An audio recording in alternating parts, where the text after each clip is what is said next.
Salut tout le monde et bienvenue sur la lecture du chapitre 1187 de One Piece, intitulé Le Responsable. Et on a au cover, Reiju passe un savon à des méchants signes en protégeant le vilain petit canard.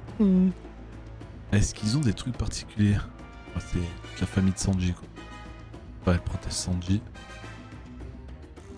Pas bien ça. Ouais. Ok. Luffy assène un coup direct à Imu. Oh. Loki il est en mode oh.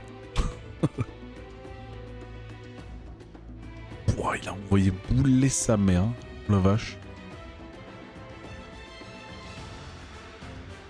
Ouh. Ok, pendant la projection. Les petites boules.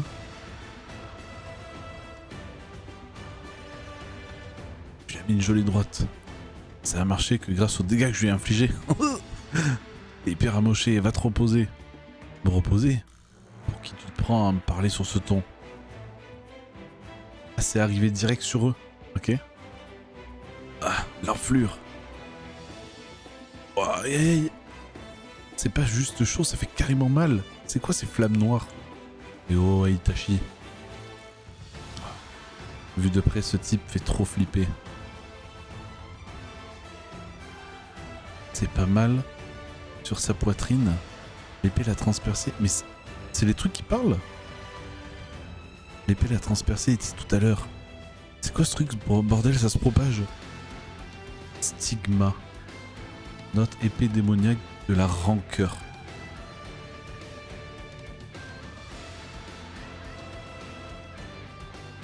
Ah ouais. Ah ouais. Oh. Oh, il a pris tarif là, Loki. On va se mentir. Il a pris tarif. Oh putain, ça passe sur autre chose.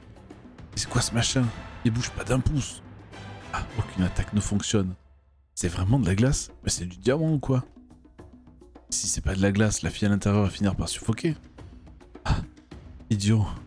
C'est pourtant bien du froid au toucher. Enfin, j'en sais rien en fait.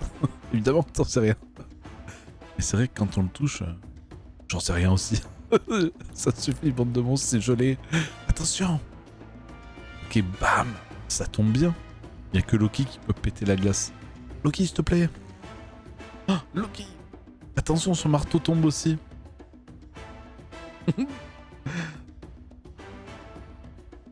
Pile dessus. Ok. Est-ce que... Hein? Même ce type s'est fait battre. Son torse a été transpercé. Oh. Ratatosk. Samy, regardez ça. Oh, la glace s'est mise à fondre. Princesse Shuri. Quel heureux hasard. Oh. Putain, il va le refaire sur Luffy.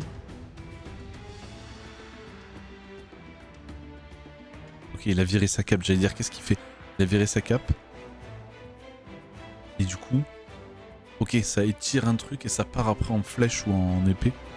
Et là, du coup, c'était sur la cape. Ok. Oh la vache. Ok. Il move vénère. Peut-être la première fois qu'il se prend une giga tatane. Village de l'Ouest, bord de la mer des nuages. Ok, l'école, le village, ok. Du côté de Zoro. Qu'est-ce que tu fais là? T'es l'un des 3 démons, un membre de l'équipage du chapeau paille. T'étais au village tout à l'heure? Qu'est-ce que tu me veux? Tu vas te faire mal. Pour le face à face. Mais bon. Vous qui avez interrompu mon banquet avec mes vieux amis, pas vrai? On ne fait pas attention à nous. Ce n'est rien que 10 ou 20 gamins. Mon collègue va bientôt les ramener. Après ça, on aura fini. Désolé pour le désagrément. Quelle coïncidence. Mon collègue aussi est allé au village. Le tien risque de ne pas revenir, tu ne crois pas? Puis-je savoir pourquoi? Parce qu'il va morfler. T'as aucune idée d'à quel point on est en pleine forme là. Allez Zoro. Village de l'Ouest. Il tombait une pluie si forte qu'on aurait dit que le ciel s'était déchiré. Évaluation de la situation. Situation numéro 1. Un monstre plus grand qu'un géant a enlevé les enfants et les transporte. Conclusion. C'est malheureux mais je ne peux pas sauver ces gosses. Situation numéro 2. Je ne supporte pas de voir ces mères qui pleurent toutes les larmes de leur corps. Conclusion, c'est malheureux, mais ce monstre est aussi une femme. Il m'est donc impossible de la frapper. Note complémentaire, les guerriers géants n'abandonnent jamais l'idée de récupérer leurs gosses. Replay! Merde, ne leur mette pas, je t'en supplie. Couronne! Pardon, je me suis fait encore attraper. Situation numéro 3. Je ne veux pas voir les larmes d'une femme, mais je ne participerai pas à ce combat, parce que... le responsable de tout ce bazar, c'est toi! Ok, donc il s'en prend directement à l'invocateur, ce qui est la bonne solution. La tribu des géants t'a perdu de vue. Mais moi, tu ne m'échapperas pas. T'es sacrément robuste, toi. Mettre un terme à tout ça. Espèce d'idiot, il y a une énorme différence entre robuste et immortel. Tu ne pourras jamais me vaincre. Même si tu y arrives, mon pouvoir se dissipera probablement. Même si tu y arrives... Ah, mais si tu arrives, j'allais dire, ouais. Allez, essaye pour voir. Sois capable de vaincre le dieu de la pluie. Avance, dieu de la pluie, emmène ces mioches avec toi. Il fait peur. Sauf que je connais ton point faible. C'est marrant ce que tu viens de dire. Alors comme ça, tu possèdes le haki des rois. Allez. Allez. Essaye de me tuer. Oh là là, la team Sanji qui doit jubiler. Tu crois vraiment pouvoir aider ton capitaine, l'un des 4 empereurs de cette manière? Désolé. Moi le vieux, j'ai l'haki des rois aussi. Tu devrais en avoir les prédispositions. Vraiment? Mais pour je ne sais quelle raison, porte en toi le danger de l'autodestruction. Toi aussi tu dois devenir un roi pour faire véritablement de Luffy le roi des pirates. Tu es enfin là, Joy Boy. Oh, le face à face. Oh.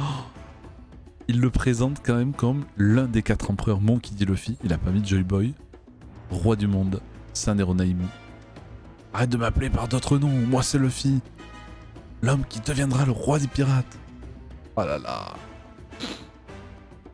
Du coup, Sanji a le haki des rois, mais il doit devenir un roi. Est-ce qu'il va devenir le roi de l'amour? Il y a possibilité, hein, vu que c'est un peu la thématique d'Elbaf. Être roi de l'amour. Et pas de pause. Pas de pause, mesdames et messieurs.